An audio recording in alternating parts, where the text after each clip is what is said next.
देवी, आप कौन हो और यहाँ अकेले में बैठ रो क्यों रहे हो? मैं देवी नहीं हूँ, मैं मंजू हूँ। हाँ, मुझे देवी बनना तो था, पर अब कैसे बनूं? मंजू दीदी तो नहीं रहे। अरे वाह, आपका भी नाम मंजू है, पर आप क्यों नहीं बन सकती देवी? मेरा कल यहाँ 7 दिन का कोर्स खत्म हुआ। कोर्स कराने वाली दीदी जी ने कहा आज मंजू दीदी जी का पहला पुण्यतिथि है। उन्होंने ये भी कहा कि मंजू दीदी दिव्यता की मूर्त देवी थी। मैंने तो उन्हें देखा भी नहीं है। आज सब यहाँ बातें कर रहे थे। दीदी जी ब्रह्मा बाबा मम्मा को भी देखे थे और उनकी ही त्याग तपस्या से ये फुलवारी आज इतना हरा भरा है।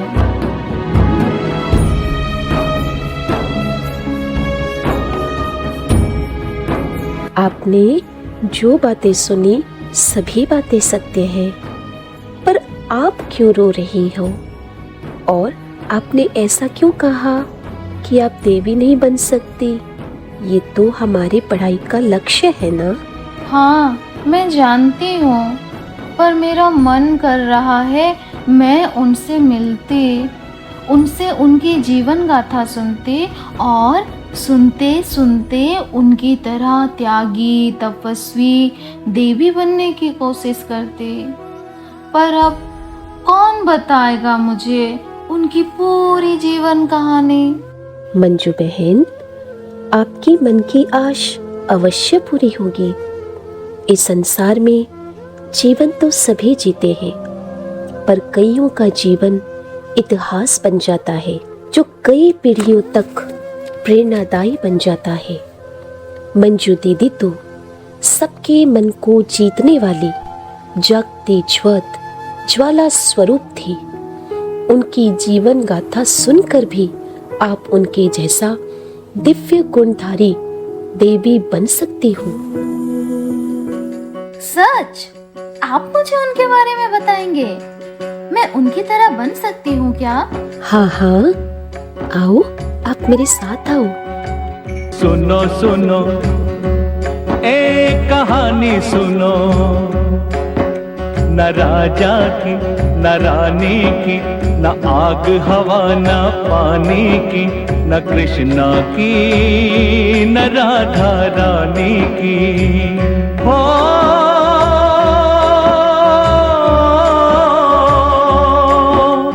माँ की ममता की है ये कहानी।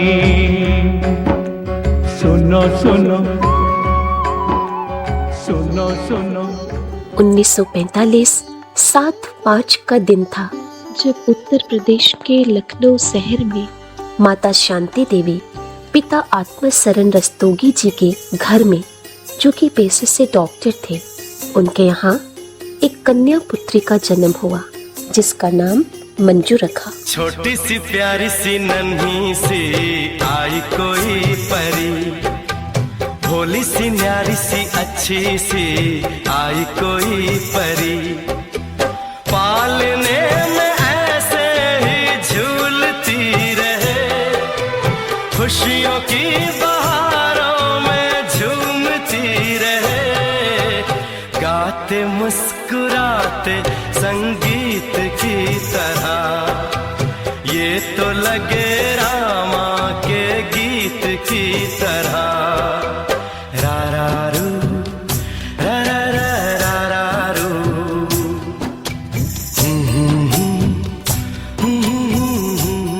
मंजू दीदी घर में बड़ी थी और उनके 3 बहनें थी। एक खुशहाल संपन्न हरा भरा परिवार था। 3 साल की उम्र में देहरादून कन्या गुरुकुल आश्रम में दीदी जी का पढ़ाई शुरू किया गया।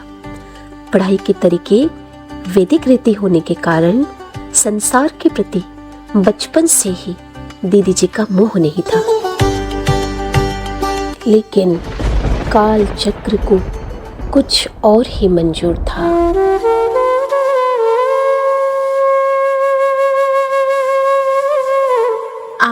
कहने का तात्पर्य मैं कुछ समझी नहीं। मंजू दीदी मात्र 9 साल की थी तब तब क्या दीदी? तब अचानक उनके पिताजी का देहांत हो गया। परिवार में जैसे दुख के काले बादल छा गए हो। हे भगवान, आप कहाँ हो? कहाँ हो आप? है सुना ये पूरी धरती तू चलाता है, मेरी भी सुन ले अरज मुझे घर बुलाता है। भगवान है कहाँ रे तू, है खुदा है कहाँ रे तू।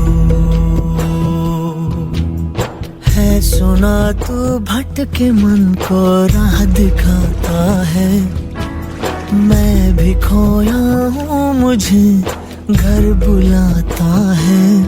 भगवान है कहाँ रे तू, है खुदा है कहाँ रे। हंसता खिलता परिवार में जैसे नीरसता आ गया हो। इस कारण मंजू दीदी को गुरुकुल छोड़ के आना पड़ा। फिर क्या हुआ दीदी? फिर वे माँ और बहनों के साथ मेरठ में अपने मामा के यहाँ रहने लगे, जो कि बहुत धनाढ़ थे।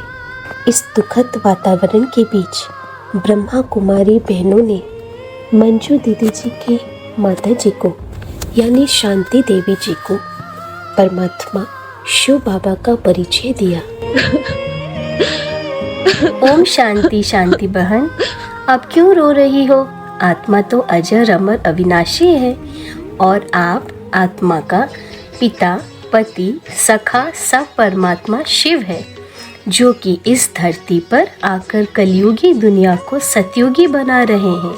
आप अपने जीवन को इस महान कार्य में लगा दो। तुम दूर थे तो सुख दूर थे, तुम साथ हो तो जग साथ है।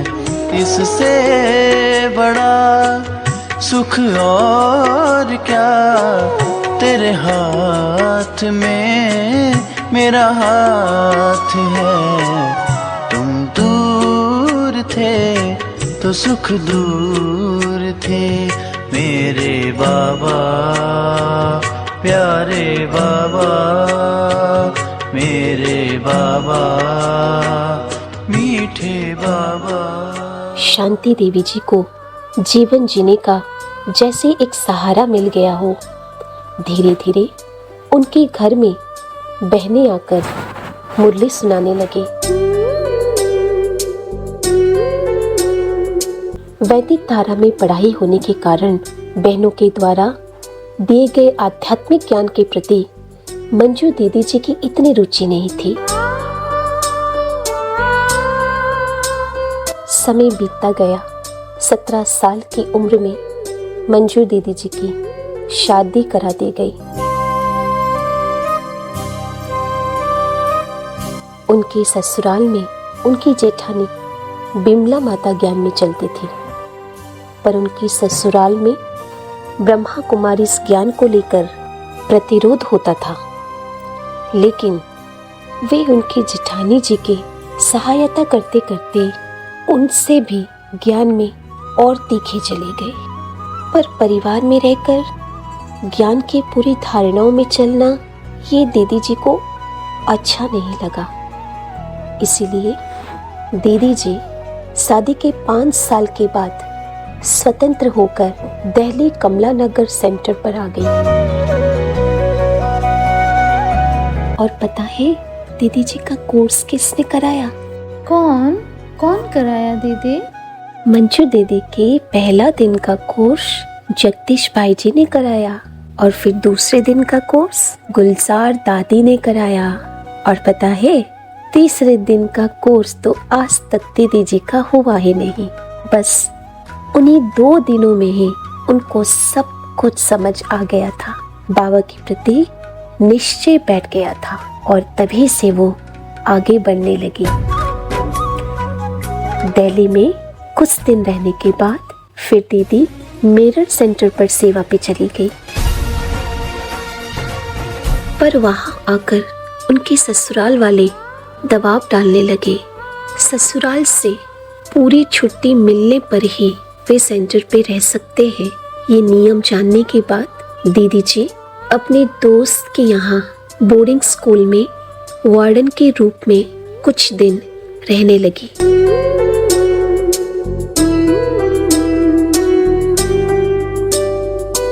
और आखिर एक दिन ससुराल से अपने पति से उनको पूरी रीति छुट्टी मिल गई और दीदी जी ने अपने पति से कहा, मैं जीवन भर इस आध्यात्मिक मार्ग में चलना चाहूँगी।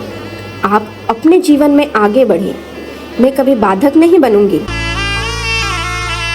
तो क्या वो फिर पूरी तरह बाबा के घर आ गई?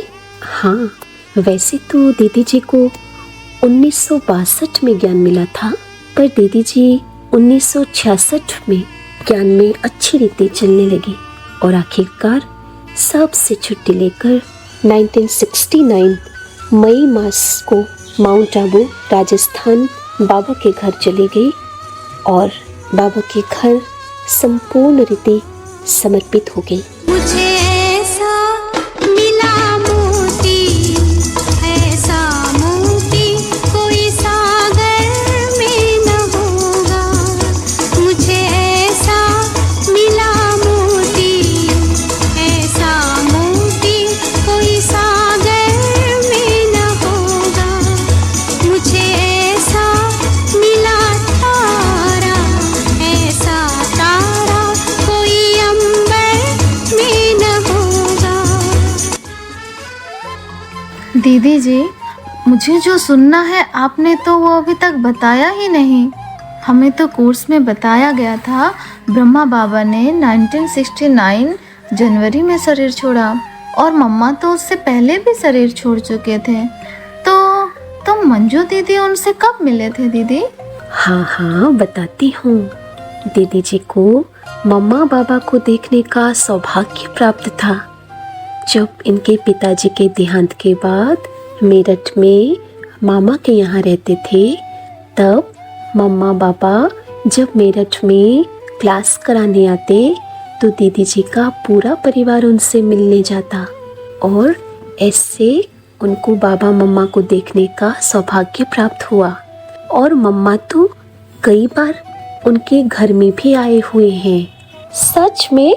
हाँ, पर उनका समर्पित जीवन माउंट आबू में बाबा के घर में दीदी मनमोहिनी जी के पालना में पलता चला।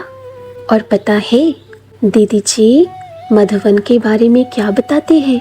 मधुबन पावन भूमि में केवल 30 समर्पित भाई बहनें रहते थे और हर एक व्यक्ति के पीछे लगभग 15 से 20 प्रकार की सेवा का जिम्मा रहता था। जैसे दीदी जी की सेवा थी सिंधी मुरली को हिंदी भाषा में लिखना, खाना परोसना, अनाज साफ करवाना, प्रदर्शनी समझाना, ड्राई फ्रूट्स की संभाल करना, सीजनेबल फ्रूट्स की संभाल करना और भाई बहनों को देना। ऐसे दीदी जी की निगरानी पे भी 15 से 20 सेवाएं दीदी जी करते थे और करवाते थे। ये सब सुन के तो मेरा मन प्रफुल्लित हो उठा है। पर आप ये बताइए ना, दीदी जी यहाँ कैसे आए? 1985 में बड़ों ने दीदी जी को बरमपुर सेवा में यहाँ भेजा और तब से दीदी यहाँ सेवारत थी। दीदी जी यहाँ आने के बाद धीरे धीरे हर समस्याओं के बीच बाबा को याद करते बाबा की सेवा में निरंतर जुड़ी रही और धीरे धीरे इस जगह की उन्नति होती गई। बाबा का नया भवन बना शांति कुंड, जो कि आज ब्रह्मपुर के गिरी रोड में स्थित है। आपने देखा है? नहीं, मैंने तो नहीं देखा। कभी जाकर घूमकर आना, वहाँ बाबा के कमरे में बैठकर आना, क्योंकि वो दीदी जी की शुरुआत के समय की कर्म भूमि है। वहाँ के वातावरण ही कुछ और है। दिल कहे रुक जा रे रुक जा, यहीं पे कहीं जो बात इस जगह है कहीं पर नहीं, जो बात इस जगह है कहीं पर नहीं। दिल कहे रुक जा रे रुक जा, यहीं पे कहीं जो बात इस जगह है कहीं पर नहीं। 1986 की बात है, जब परमपुर में भाई बहनों की संख्या बढ़ती ही जा रही थी। उसमें एक माला नाम की कन्या आती थी। एक बार क्लास के बाद दीदी जी ने उनसे कहा, माला, आप तो 3 साल से बाबा की मुरली सुन रहे हो। आपको तो विश्व कल्याण की सेवा में लग जाना चाहिए। आपका पूरा समय बाबा की सेवा में जाना चाहिए। आप कहाँ ये नौकरी के पीछे लगे हो? आज बाबा ने मुरली में क्या कहा सुना ना? बाबा ने कहा नौकरी टोकरी है। बाबा की बात मानोगी ना? माला बहन के कानों में दीदी जी के कहे हुए शब्द गूंजने लगे। बाबा आपण सर्वोत्तम। मु तो भाभी हिंदी देशरू आसी हिंदी भौणी मैंने आश्रम रे रुहंती ज्ञान शुणाती। आपण आमको भी रखिए बाबा। थैंक्स आपण को। एक बार 1987 में बाप दादा के मिलन में माला बहन मधुबन गई। वहाँ बाप दादा से मुरली सुन रही थी और बाबा ने कहा, ईश्वरीय सेवा में टाइम दो, दीदी दादी से राय लो, लक है। आखिरकार ये अद्वितीय कन्या ने खलीकोट कॉलेज के लेक्चरशिप को छोड़कर बाबा की सेवा में लग गई। तुमसे मिलके ऐसा लगा, तुमसे मिलके अरमां हुए पूरे दिल के। तुमसे मिलके ऐसा लगा, तुमसे मिलके अरमां हुए पूरे दिल के। ऐ मेरी जाने वफा, तेरी मेरी मेरी तेरी एक जान है। क्या बाबा की सेवा के लिए माला दीदी ने इतना बड़ा त्याग किया? मंजू दीदी जी अनेक विशेषताओं के धनी थे। विचक्षण बुद्धि, समय का सही सदुपयोगी, दूरांदेशी, ज्ञान की गुह्यता को जानती थी, पवित्रता में प्रगाढ़ थी। दीदी अथक परिश्रमी थी। ऐसे दीदी जी की अनेक प्रतिभाएं थी। दीदी जी हर एक की विशेषता को जानकर उनको आगे बढ़ाती थी। उनकी ही पालना में पलकर केवल माला दीदी ही नहीं, अभी तक 125 बहनों ने अपने जीवन को समर्पित किया हुआ है।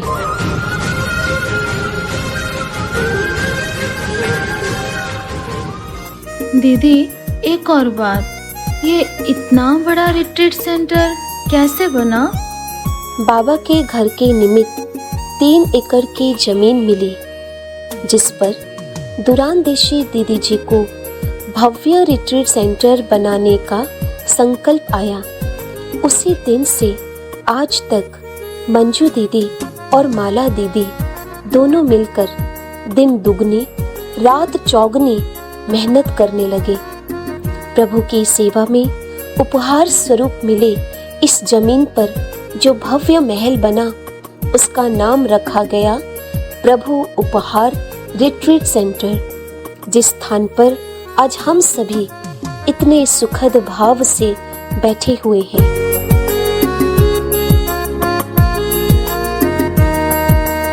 दीदी, मैंने सुना था यहाँ बहुत सारी बड़ी बड़ी दादियाँ भी आए हुए हैं, ये सच है क्या?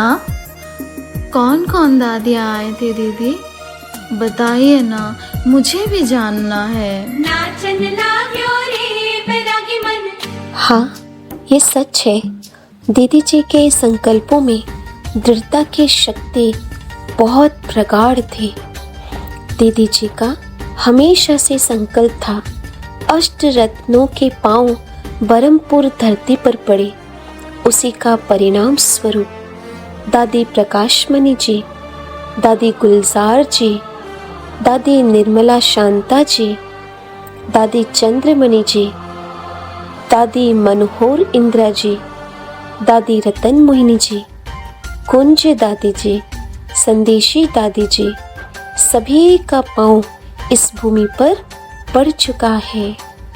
उसके अलावा ब्रह्मा बाबा के समय के अनन्य भाई बहनों के भी पांव इस भूमि पर पड़ चुका है, जैसे ब्रिजमोहन भाई जी, जगदीश भाई जी, रमेश भाई जी, मृत्युंजय भाई जी, राजू भाई जी, रामलोचन भाई जी, राम श्लोक भाई जी, आत्म प्रकाश भाई जी, ओम प्रकाश भाई जी, आरती दीदी जी, अवधेश दीदी जी, कानन दीदी जी, चक्रधारी दीदी जी, ये सब शांति कुंड में आए थे।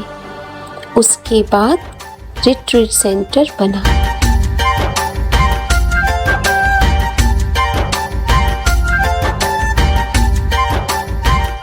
दीदी जी के संकल्पों की एक और प्रत्यक्ष प्रमाण प्रभु उपहार परिसर के 4 धाम। दीदी जी को हमेशा से संकल्प था, मधुबन बहुत दूर है तो इस रिट्रीट सेंटर का परिसर मधुबन पावन भूमि जैसा होना चाहिए। उस महान संकल्प का प्रतिरूप यहाँ जो भी आते हैं मधुबन की भासना लेके जाते हैं। 4 धाम में बैठकर मधुबन की स्मृतियों को अपने मन में संजोकर वो ले जाते हैं। कितना सुंदर कितना विराट होगा रचनाकार, कितना सुंदर कितना विराट होगा रचनाकार। रचा है जिसने इतना सुंदर, रचा है जिसने इतना सुंदर विशाल ये संसार। कौन वो विराट रचनाकार, कौन वो विराट रचनाकार। कितना सुंदर कितना विराट होगा रचनाकार। तो मंजू दीदी हम सबको अचानक छोड़ के चले गए। दीदी जी को ऐसा क्या हुआ था?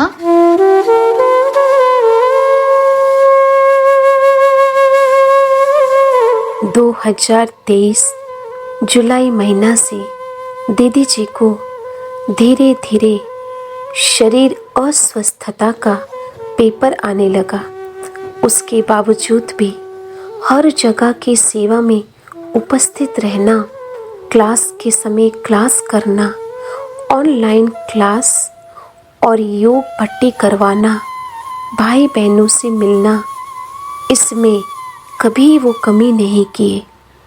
दीदी जी के चेकअप के लिए जो भी डॉक्टर आते थे, दीदी जी उनसे पूछते थे, डॉक्टर भैया आप ठीक हो? आपको आने में तकलीफ तो नहीं हुई?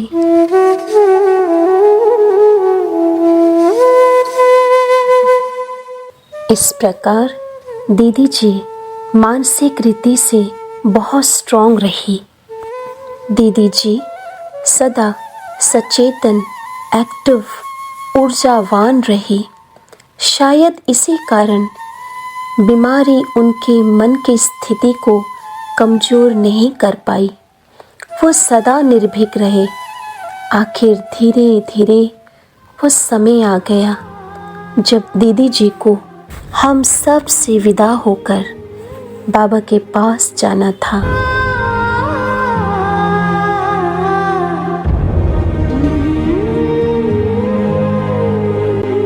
2024 11 अक्टूबर नवरात्रि का दिन था जब दीदी जी ने कहा, आज के दिन की सेवा पूरी हुई। माला दीदी सोचने लगे कि दीदी जी ने ऐसा क्यों कहा। फिर 12 अक्टूबर विजयादशमी का दिन। उस दिन फिर से दीदी जी ने कहा, जो भी हो, बाबा की सेवा रुकी नहीं। तो माला दीदी का मन आज थोड़ा सा ठहर गया। माला दीदी उनके पास जाकर दीदी को कहा, दीदी, आज विजयादशमी है। आप तो साक्षात दुर्गा देवी माँ हो। आज के दिन सभी भाई बहनें आपसे दृष्टि ले, ये तो भाग्य की बात है। तो दीदी जी ने सभी भाई बहनों को शक्तिशाली दृष्टि दी। 14 अक्टूबर के दिन सभी सेंटर की बहनें दीदी जी से मिलने आई। 15 अक्टूबर को मंजू दीदी जी ने सभी बहनों के साथ अमृत वेला का योग किया। योग में दीदी जी के चेहरे पर कुछ रहस्यमय मुस्कुराहट को देखकर योग के पश्चात माला दीदी मंजू दीदी जी से पूछे, क्या बाबा ने आपको कुछ कहा? बाबा ने कहा, खुशी का दिन है, खुशी में नाचते रहो। शांति कुंड के लिए आप क्या कहेंगे? शांति कुंड तो बीज है।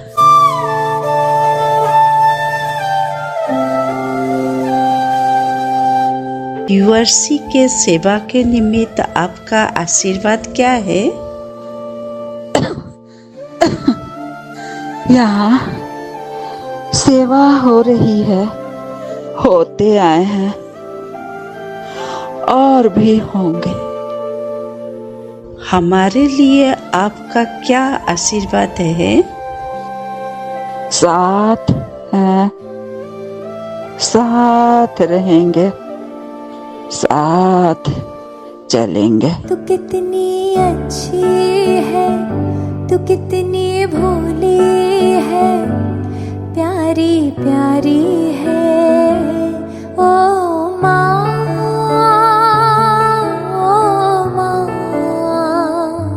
ओ माँ, ओ माँ। हमारे क्लास वालों के लिए आप क्या कहना चाहेंगे? शिव बाबा को साथी बनाए, साक्षी होकर ड्रामा को देखें। उधर डॉक्टर 3 दिन पहले से ही भूल चुके थे कि दीदी जी और ज़्यादा दिन नहीं रहेंगे। आप अपने बड़े को बता दें। दीदी जी का हमेशा से मन था बाबा के घर में ही उनका अंतिम श्वास निकले, इसीलिए आज तक डॉक्टर यहाँ आकर उनके पास आकर उनको देख कर जाते थे। तबीयत ज़्यादा बिगड़ने के कारण डॉक्टर के कहने पर 15 तारीख शाम को वो समय था जब दीदी जी को आईसीयू में रखने के लिए लिया गया। जाते जाते दीदी जी पूरी फुलवाड़ी को दृष्टि देते बाबा के कमरे से दृष्टि लेते चली गई, जैसे सबसे विदाई ले रही थी।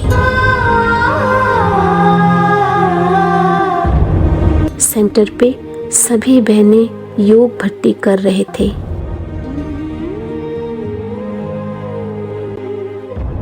अब 16 अक्टूबर अमृत वेले 3:55 में आखिर इस दुनिया से एक कोहिनूर सितारा उस सितारे की दुनिया में चली गई।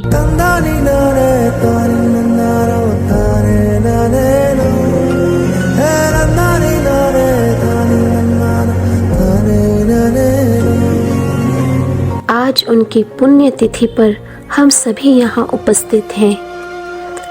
दीदी जी की तरह हम सब भी दृढ़ता पूर्वक बाबा की आश और दीदी जी की रही हुई अधूरी आश को जरूर पूरा करेंगे। तेरी ममता की छाया में धन्य ये संसार, सागर से गहरा पर्वत से ऊंचा है माँ तेरा दुलार। तेरी ममता की छाया में धन्य ये संसार। ऐसी रूहानी शक्ति संपन्न, अनेकों को बाबा मय बनाने वाली, प्रेरणामयी, स्नेहमयी, करुणामयी, दयामयी, कल्याणमयी, चीरवंदनिया, नमस्या, प्रतिभामयी, सादगी, सौम्यता की देवी मातृ स्वरूपा दीदी जी को शत शत नमन, शत शत नमन, शत शत नमन। चिट्ठी न कोई संदेश, जाने वो कौन सा देश जहाँ तुम चले गए। चिट्ठी न कोई संदेश, जाने वो कौन सा देश जहाँ तुम चले गए, जहाँ तुम चले गए। इस दिल पे लगा के ठेस, जाने वो कौन सा देश जहाँ तुम चले गए।